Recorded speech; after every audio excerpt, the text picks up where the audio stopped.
देखिए, श्रीमद् भागवत कथा सप्ताह ज्ञान यज्ञ जो होती है वह दो प्रकार से होती है, एक नारदीय और एक व्यासीय। व्यास जो है किनके प्रतीक है? व्यास जो है ज्ञान के प्रतीक है, और नारद जो है, नारद किनके प्रतीक है? नारद जो है वीणा आदि नारायण का उच्चारण करते रहते हैं, शाश्वत, वे जो है संगीत के प्रतीक है। तो हम नारदीय, आजकल तो अधिकतर जो है नारदीय पद्धति से ही होती है, नारदीय विधि से ही होती है। व्यासीय पद्धति का जो है लगभग लोप हो गया है। तो हम लोग प्रयास करेंगे कि कुछ नारदीय पद्धति से करें और कुछ व्यासीय पद्धति से करें, कि कुछ आनंदवर्धक भी हो और कुछ ज्ञानवर्धक भी हो, दोनों प्रकार से हो। और इसी भाव को रखते हुए परम श्री कृष्ण भगवान के चरण कमलों को हृदय में ध्यान करते हुए आइए आज प्रथम दिवस के कुछ सूक्ष्म रूप से, क्योंकि समय जो है बहुत अधिक हो चुका है, तो इस कारण से केवल कुछ समय की कथा आपको श्रवण कराएंगे, उसकी कथा आपको विस्तार से कल श्रवण कराई जाएगी। तो श्रीमद् भागवत में सर्वप्रथम जो है, इनके भी प्रारंभ होने के 6-7 स्थान हैं। ये कल्प भेद के कारण भी होते हैं। एक है भक्ति नारद का संवाद, वहां से श्रीमद् भागवत का प्राकट्य होता है। एक है नारद महर्षि वेदव्यास का संवाद, वहां से भी श्रीमद् भागवत का प्राकट्य स्थल है। एक है गोकर्ण धुंधकारी का, वो भी एक प्राकट्य स्थल है। एक है ब्रह्मा जी और सनत कुमार सनातन आदि जो उनके 4 पुत्र थे, वहां से भी श्रीमद् भागवत सप्ताह ज्ञान यज्ञ का प्राकट्य स्थली है। और सप्ताह ज्ञान यज्ञ का जो श्रवण विधि है वह जो है सुखदेव जी और राजा परीक्षित से प्रारंभ हुआ, जो कि सर्वाधिक प्रचलित है। तो आइए उसी कथा की ओर प्रवेश करते हैं। सर्वप्रथम महर्षि वेदव्यास जी प्रथम श्लोक में संपूर्ण ग्रंथों का सार लिख देते हैं, और संपूर्ण ग्रंथों का ही नहीं, संपूर्ण उपनिषदों छंदों का सार लिख देते हैं। यह कहें तो गलत नहीं होगा। और ऐसा वे क्यों करते हैं कि ऐसा भी तो हो सकता था कि 12 स्कंद है तो 12 स्कंद के अंतिम श्लोकों में लिख देते, या फिर पंचम स्कंद में लिख देते, दशम में लिख देते, एकादश में लिख देते। लेकिन वे प्रथम श्लोक में ही क्यों लिखते हैं? क्योंकि भारत भूमि जो है वह ऐसी नहीं है कि किसी की पद प्रतिष्ठा देख करके उसका सम्मान करे, अथवा किसी का रंग रूप देख करके उसका सम्मान करे। भारत भूमि एक वह स्थल है जहाँ पर उनके कर्मों से, उनके महत्वों से उनका सम्मान होता आया है। तो हमारे भारतवर्ष में क्या किया जाता है? प्रत्येक चीज का, कि माता पिता का पुत्र के जीवन में क्या महत्व है, भाई बहन का क्या महत्व है, आदि आदि का प्रत्येक कोई भी ग्रंथ आप पढ़ेंगे तो उसका महत्व आपको प्रारंभ में ही बता दिया जाता है। क्योंकि बिना महत्व के, जैसे कि आजकल साधारण है, दूरसंचार यंत्र, फोन सभी के हाथ में रहता है। आप उसको जो है किसी वृद्धावस्था के व्यक्ति को दे दीजिए जिसको चलाना नहीं आता, यदि आप उसको पकड़ाएंगे, उसके लिए वह फोन जो है केवल एक डिब्बे का काम करेगा, उससे अधिक कुछ काम नहीं करेगा। क्यों? क्योंकि उसको उसके महत्व का ज्ञात नहीं है। तो उसी प्रकार से, हालांकि वो मूल्यवान रहता है लेकिन उसके लिए नहीं रहता। उसी प्रकार से श्रीमद् भागवत मूल्यवान है निसंकोच, लेकिन जो उसके महत्व को जानता है उसके लिए। जैसे कि आप उसी वृद्धावस्था के व्यक्ति को फोन को पकड़ा दीजिए, बताइए कि इससे आप जो है कथाओं का श्रवण कर सकते हैं, यहीं से बैठे बैठे अपने इष्ट मित्रों से वार्तालाप कर सकते हैं। इस प्रकार से आप यदि उनको बताएंगे तो वे समझेंगे उसका महत्व। इसी प्रकार से महर्षि वेदव्यास जी यही कल्पना करते हुए प्रथम श्लोक में लिखते हैं। प्रथम श्लोक में क्या लिखते हैं? सच्चिदानंद रूपाय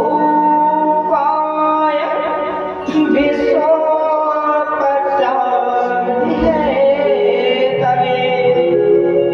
तापत्रय विनाशाय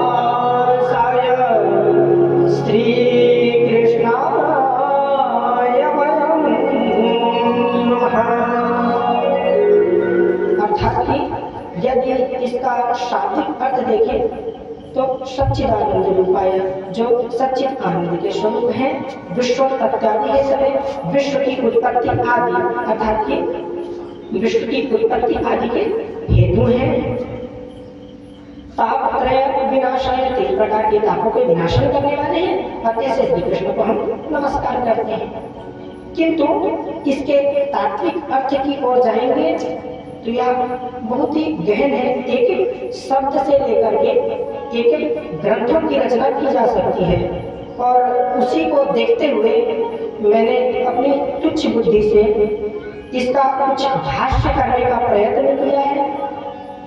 हालांकि अधिकतम लोग जो है क्या करते हैं कि किसी अन्यत्र व्यक्ति का भाष्य जो है उसका कथा श्रवण कराते हैं, लेकिन मैं अपनी तुच्छ बुद्धि से प्रयास करूंगा कि कुछ उसका आपको भाष्य करके भी समझाते जाऊं, ताकि आपके मन में थोड़ी अधिक गहनता से समझ में आए।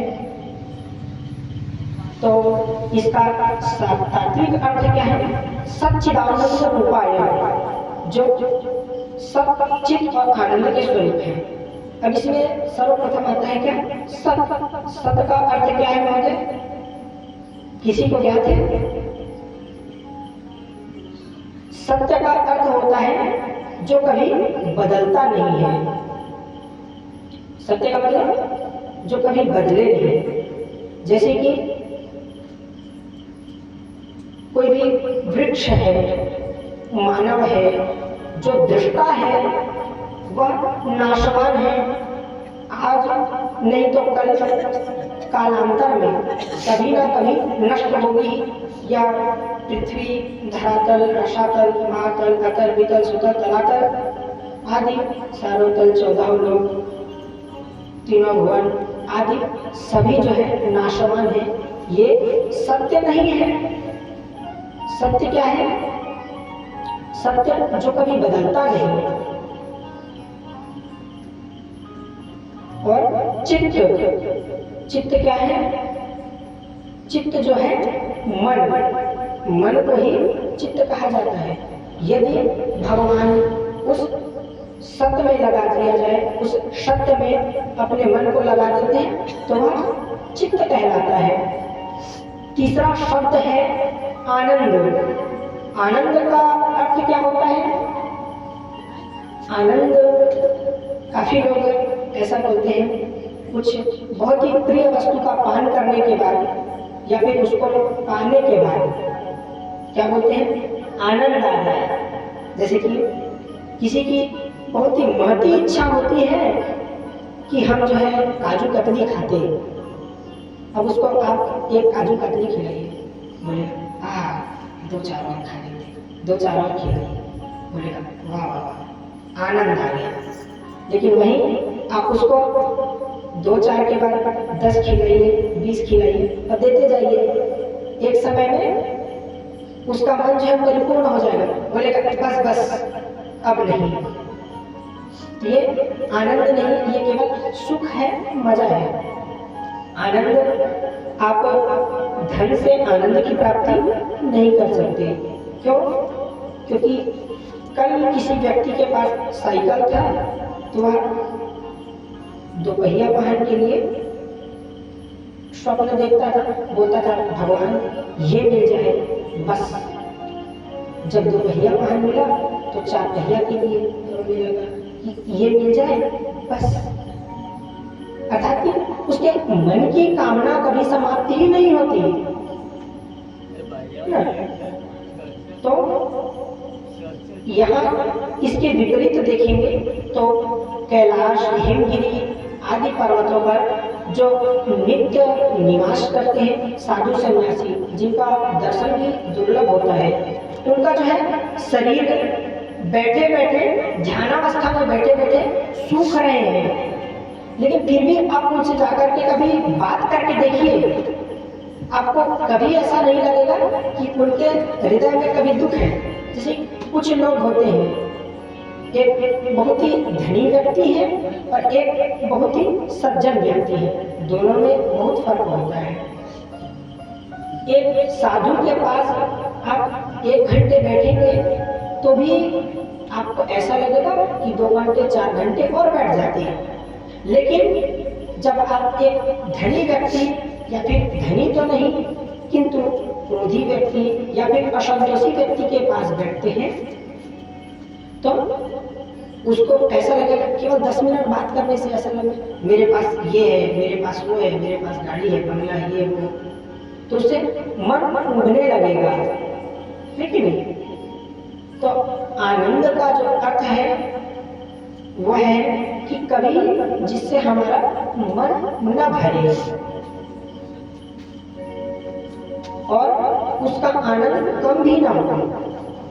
यदि हम एक बार उसका दर्शन कर लिए तो मन में दर्शन की लालसा फिर से रहे, किंतु आगे चल करके ऐसा न लगे कि हो गया दर्शन कर लिए अब हो गया, ऐसा नहीं होता।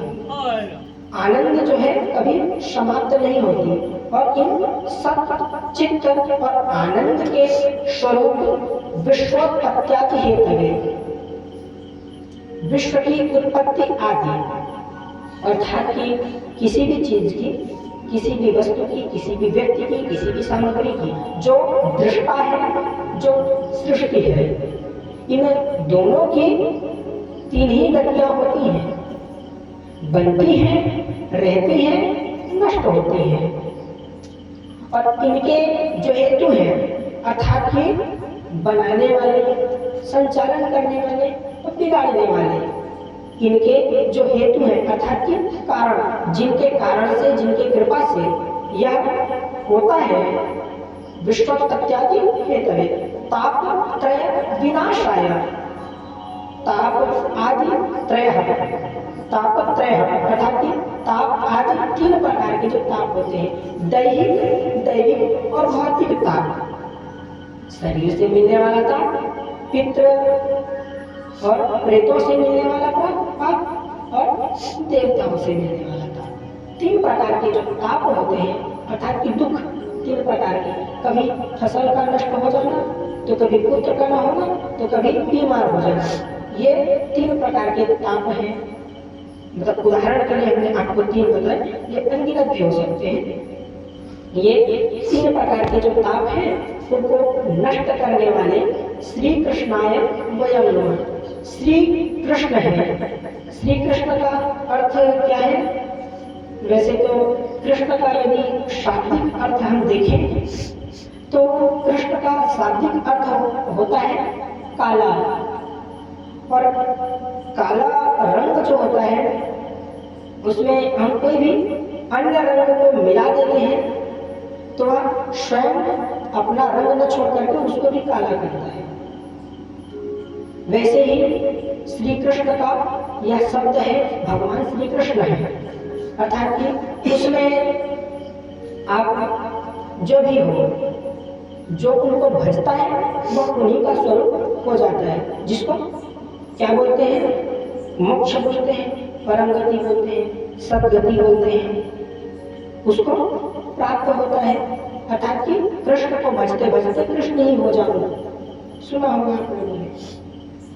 जैसे कि उदाहरण के लिए देखें तो मीरा ने भक्ति से, सूरदास ने रागिनी से, राधा ने प्रेम से, प्रीति से भगवान श्री कृष्ण को भजते भजते स्वयं श्री कृष्ण हो गए। ऐसे श्री कृष्णाय वयं नमः। और इसका तात्विक अर्थ देखें तो इसका दूसरा कोई उदाहरण है ही नहीं। जैसे कि आप मान लीजिए कि किसी वस्तु को बोले कि आप आलू का स्वाद बताइए, तो आप आलू का स्वाद कैसे बताएंगे कि अरे आलू तो अमुक सब्जी के जैसा लगता है, अमुक चीज देखिए भिंडी, हाँ हाँ वैसा ही लगता है। उसका तुलना करने का कोई, अब आलू के जैसा कोई दूसरा है ही नहीं तो उसका तुलना किससे करेंगे? श्री कृष्ण के जैसा कोई दूसरा है ही नहीं तो अतुलनीय हो जाता है। तो इसका कोई तात्विक अर्थ बोले तो श्री कृष्ण सब कुछ भी है, श्री कृष्ण कुछ भी नहीं है। श्री कृष्ण जो है सब है और श्री कृष्ण कुछ भी नहीं है। कैसे? श्री कृष्ण सृष्टि भी है और श्री कृष्ण सृष्टा भी है। आप भी श्री कृष्ण है, हम भी श्री कृष्ण है, आप में श्री कृष्ण है, हम में श्री कृष्ण है। आप में होते हुए भी कृष्ण नहीं है, हम में न होते हुए भी कृष्ण है। अर्थात कि वे सृष्टि में होते हुए भी सृष्टि से अलग है और सृष्टि से अलग होते हुए भी सृष्टि में है। इस प्रकार से कृष्ण का कोई भी तात्विक अर्थ तुलना करना संभव नहीं है। और ऐसे भगवान श्री कृष्ण को हम नमस्कार करते हैं। इस प्रकार से एक सूक्ष्म रूप से प्रथम श्लोक का वर्णन हमने किया जो महर्षि वेदव्यास जी लिखते हैं। अब द्वितीय श्लोक की ओर बढ़ते हैं। द्वितीय श्लोक में महर्षि वेदव्यास जी क्या लिखते हैं? यं